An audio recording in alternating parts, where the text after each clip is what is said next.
आज की हमारी जो कहानी है बिहार की राजधानी पटना की। इस पटना में रहने वाले एक परिवार की, जिसके मुखिया जो थे वो 75 साल के थे, वो रिटायर हो चुके थे। इसके बाद इनकी जो पत्नी थी वो 65 साल की थी। इनके 3 बेटे थे। हैदराबाद, दिल्ली और दुबई में रहते थे तीनों बेटे अलग अलग। लेकिन इनके जीवन बहुत अच्छा चला था। ये लोग पैसे से अमीर थे, काफी अच्छा था। लेकिन इनकी जो बीवी थी 65 साल की, उनको सेक्स की आदत थी और लत लग चुकी थी। इन्हें सेक्स करने की लत इस तरह लग चुकी थी कि मानो वो कुछ भी कर सकते। और इसके बाद वो अपने बेटे से कम उम्र के लड़कों के साथ वो संबंध बनाती थी, अवैध संबंध। इसके बाद 15 तारीख साल 2024 को इस घर में 2 कत्ल होते हैं। और जब इस घटनाक्रम का खुलासा होता है तो मानो पूरा पटना शहर हैरान हो जाता है। अपना बिहार वासी सोचने पर मजबूर हो जाते हैं कि आखिर ऐसा कैसे हो सकता है। तो नमस्कार, मेरा नाम है विवेक सिंह और सच्ची घटना में आपका स्वागत करता हूँ। उम्मीद करता हूँ आप आपका परिवार स्वस्थ और अच्छे होंगे। चलिए कहानी की ओर बढ़ते हैं, तब तक आप चैनल को सब्सक्राइब कर लीजिए। तो देखिए, आज की हमारी जो कहानी है बिहार की राजधानी पटना की। पटना में एक पुलिस स्टेशन है, पाटलिपुत्र पुलिस स्टेशन। इसी का इलाका है नेहरू नगर। नेहरू नगर में रहने वाले रोड नंबर 2 में एक सुजाता निवास है। इसी सुजाता निवास में एक फैमिली रहती थी। एक मुखिया थे घर के, जो रिटायर हो चुके थे, जिनका नाम था इनके श्रीवास्तव, जिनकी उम्र 75 साल थी। इनकी एक बीवी थी जिनका नाम था सुजाता देवी, जिनकी उम्र 65 साल थी।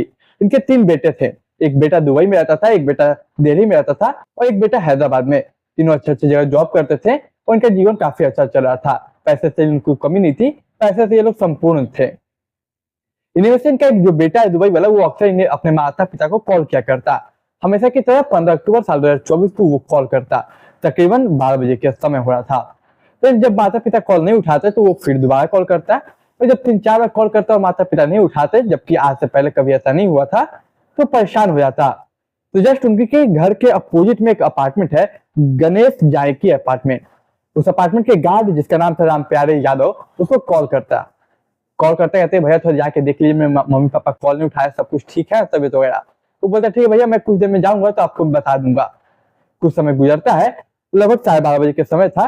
राम प्यारे यादव उनके घर जाता है।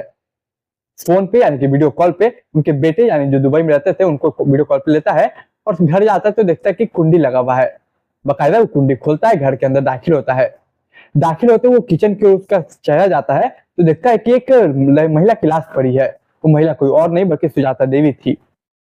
अब वो रूम में देखता है, दूसरे रूम में आता है तो वो देखता है कि उनके पति यानी कि इनके श्रीवास्तव की लाश पड़ी है।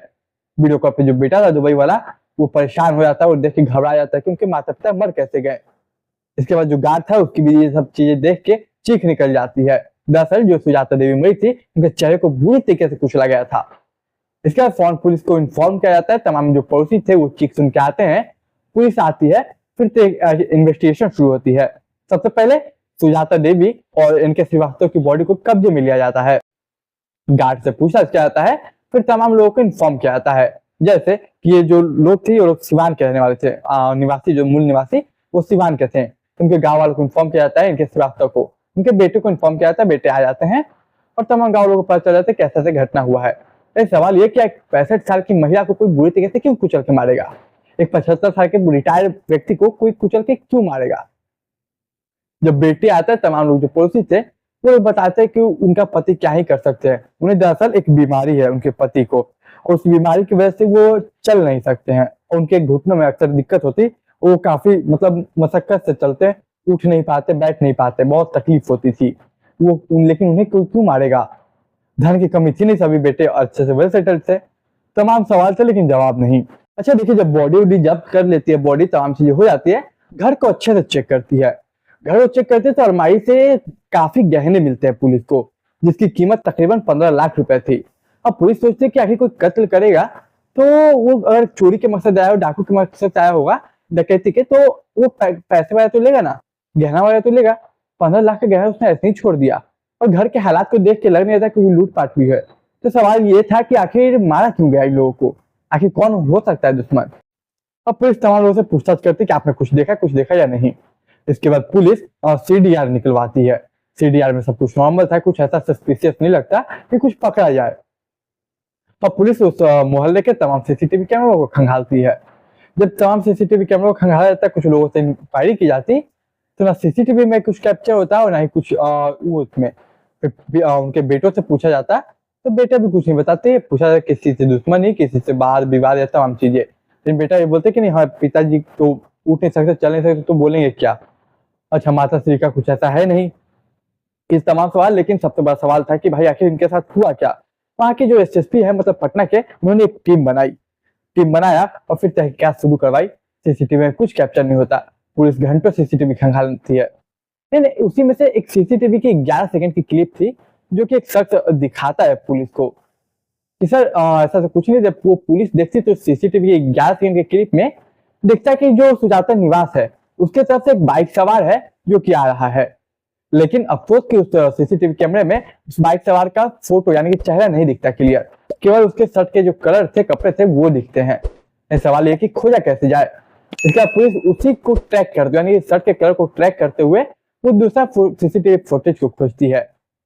अफसोस की बहुत मशक्कत के बाद पुलिस को एक खुशी की बात पता चलती है कि एक शख्स के बारे में पता चलता है। दरअसल उस शख्स का नाम था अमित कुमार। अमित कुमार को पुलिस पकड़ती है, और जिसका उर्फ टिंकू भी नाम है, अमित कुमार उर्फ टिंकू, पकड़ती है और पुलिस अंधेरे में तीर चलाती है। पुलिस को कोई कंफर्मेशन नहीं था कि ये शख्स वो है या फिर जिससे डाउट है, बस उन्होंने शर्ट के आधार पे उसे पकड़ लिया था। अंधेरे में चलाते तीर बोलती है पुलिस कि देखो हमने सीसीटीवी में तुम्हें देख लिया, अब तुम्हें झूठ बोलने का कोई फायदा नहीं है। और दरअसल ये टिंकू कुमार जो है वो कोई और नहीं, वहीं पे ये राजीव नगर रोड नंबर 27 का रहने वाला है, जो कि सुजाता निवास के आसपास उसी मोहल्ले में यानी कि नेहरू नगर में, वहां पे उसकी एक दुकान है, किसी चीज की स्टोर है, तो इसीलिए वो उस सिलसिले में आता। तो ये बोलता है कि सर मैं वहां से इसलिए आता हूँ सामान के लिए, आपने उसी में देखा होगा। पुलिस बोलती है कि नहीं हमारे पास सबूत है, और थोड़ा सख्ती आजमाती है। अब टिंकू यानी कि उर्फ अमित कुमार को भी लगता है कि हम पकड़े गए हैं, और उसके बाद ये जो सुना था, वो जो कहता, उसके बाद सबके होश उड़ जाते हैं। दरअसल वो जो कहानी सुनाता है वो आप सुनिए। ये कहता है कि सर देखिए मैं दुकान मैं रहने वाला राजीव नगर का, मैं दुकान है नेहरू नगर में, मैं अक्सर आया करता। तो इनके जो बेटे हैं यानी कि जो इनके श्रीवास्तव हैं, जो सुजाता देवी थी, उनके 3 बेटे थे, तीनों बेटे अलग अलग रहते थे, दुबई, हैदराबाद और दिल्ली। तो वहां से कोई मदद करने तो आता नहीं था। तो अक्सर जो सुजाता देवी थी वो मुझे कॉल किया करती थी, मुझे बुलाया करती थी मदद करने के लिए। मैं जाता था, इन लोगों की मदद कर देता था। तो हमेशा की तरह मैं उस दिन भी गया था, और तकरीबन 10:30 बजे का समय था। मैं गया था, सुजाता देवी की मदद किया। अब पुलिस इतना सुनते बोलते कि देखो ये सब बातें हटाओ और मुद्दे की बात बताओ कि बात क्या है। वो पहले बचने की कोशिश करता, तमाम और कहानियां बनाने की कोशिश करता, फिर पुलिस समझ जाती और थोड़ा सख्ती आजमाती, तब जाके वो मुंह खोलता और फिर तोते की तरह उगलता। वो कहता है दरअसल सर ये लगभग 3 सालों से चल रहा है, सुजाता देवी को सेक्स की लत है, यानी अवैध संबंध बनाने की। और तकरीबन स्टार्टिंग जब हुई थी तो वो मुझसे सामान मंगवाया करती थी, तो मैं भी बुजुर्ग समझ के मदद कर दिया करता था। मैं बता दूं कि अमित कुमार की उम्र केवल 31 साल है, तो ये मदद कर दिया करता था। करते करते इसके बदले में कुछ पैसे देती थी सुजाता देवी, और वो उस पैसे के बदले इसे यानी कि अमित कुमार को कहती कि तुम मेरे साथ शारीरिक संबंध बनाओ। अब इसे भी कुछ दिक्कत नहीं था, ये भी पैसों के बदले उस महिला के साथ अवैध संबंध बनाता। सब कुछ इनके जीवन में सही चला था हमेशा की तरह। वही 15 अक्टूबर साल 2024 को 10:30 बजे बुलाती है और संबंध बनाने के लिए बोलती है। एक रूम में उनके पति थे। दरअसल पति मैंने बताया कि एक बीमारी से ग्रसित थे, जिसके चलते वो चल उठ नहीं सकते थे जल्दी, बहुत तकलीफ होती थी। तो ये पति उसके दूसरे रूम में सोए थे, ये लोग अपने दूसरे रूम में गैर संबंध बना रहे थे, अवैध संबंध बना रही थी महिला 65 साल की अमित कुमार के साथ। होता क्या है कि जो बुजुर्ग थे उन्हें कुछ आवाज सुनाई देती है, वो लोग जो बनाए थे उससे आवाज निकल के आती है। तो बहुत हिम्मत जुटा के, बहुत हिम्मत करके वो उस कमरे की ओर रुख करते हैं जहाँ पे वो लोग अवैध संबंध बना रहे थे। अब बुजुर्ग व्यक्ति उन दोनों को आपत्तिजनक हालात में देखकर मतलब हैरान हो जाते हैं। अब फौरन ये जैसे ही अमित कुमार देखता है कि उसने देख लिया इन दोनों को, तो फौरन उठ के आता और उसके मुंह पकड़ लेता, मुंह पकड़ के उसे बेड पे पटक देता, और बगल में एक तकिया रखा हुआ था, उस तकिया को लेकर उसके मुंह बंद करने की कोशिश करता। इतने देर में ही उसकी जो बीवी थी यानी कि इनके श्रीवास्तव की बीवी सुजाता देवी, वो एक चाकू लाती किचन से, उसके सीने पे यानी कि अपने पति के सीने पे खंजर से वार करती, और ना जाने कई बार करती। इसके बाद जो अमित कुमार था वो डर जाता, घबरा जाता। लेकिन उसकी जो पत्नी थी कहती कि टेंशन मत लो, अच्छा हुआ हमेशा की जो बचना था, जो डर लगा रहता था वो खत्म हो गया, इतना टेंशन मतलब कोई ना कोई तरकीब हम निकाल लेंगे, कुछ नहीं होगा हम लोगों को। इसके बाद फौरन वो खंजर निकाल के अपने पति से वो किचन में बढ़ जाती, किचन में खंजर को चाकू को धोती और उसके बाद बगल में रख देती बराबर में। इसके बाद वो उसका जो खून से हाथ सन चुका था उसे वो धोती, लेकिन जो अमित कुमार था वो डर चुका था। उसे लगा था देख के उसे कोई फर्क ही नहीं पड़ा, वो डर ही नहीं रही है। उसे लगता है कि इस बात का खुलासा बाहर होता है तो फिर उसका क्या होगा, उसकी सारी जिंदगी जेल में बितानी पड़ेगी। इसी डर से वो जाता और पीछे से जो सुजाता देवी थी उनका मुंह बंद करता कि वो चिल्ला ना सके। इसके बाद सुजाता देवी दांत काटने की कोशिश करती, इतने में इसकी ही चीख निकल जाती। अब इसे गुस्सा आता, वो बगल में जो चाकू रखा था उससे उनका गला रेत देता। गला रेतने के बाद वो मर जाती। उसके बाद उसी के बगल में एक भारी चीज कोई चीज रखा हुआ था और या फिर कुछ कूटने वाला, वो चीज लेता और उससे सुजाता देवी का चेहरे पर अटैक करता, जिससे चेहरा बर्बाद हो जाता। अब ये सब देखता है, इसके बाद वो देखता कि जाता दूसरे जगह क्या सामान रखा हुआ है क्या नहीं रखा हुआ है। तो तमाम सामानों को जो जो मिलता, चांदी के सोने के कुछ सामान मिलते, वो सब वो ले लेता। लेकिन देखिए उससे सबसे बड़ी गलती ये होती है कि उस घर में 15 लाख रुपए के जेवरात रखे हुए थे, जो कि वो नहीं ले पाता है क्योंकि वो अलमारी में रखा तो वो अलमारी चेक ही नहीं करता है। तो जितने भी सामान बटोर सकता है वो बटोर कर निकल जाता है। वो अपनी दुकान पे जाता है, वहां पे नॉर्मल रहता है। हालांकि जब पुलिस इन्वेस्टिगेशन कर रही थी तो उस वक्त पुलिस ने अमित कुमार से भी इन्वेस्टिगेशन की थी, लेकिन पुलिस को उस समय अमित कुमार पे डाउट नहीं होता है। और उसके बाद तकरीबन शाम के 6-7 बजे वो निकल जाता है और पटना शहर की एक सुनार के पास जाता है।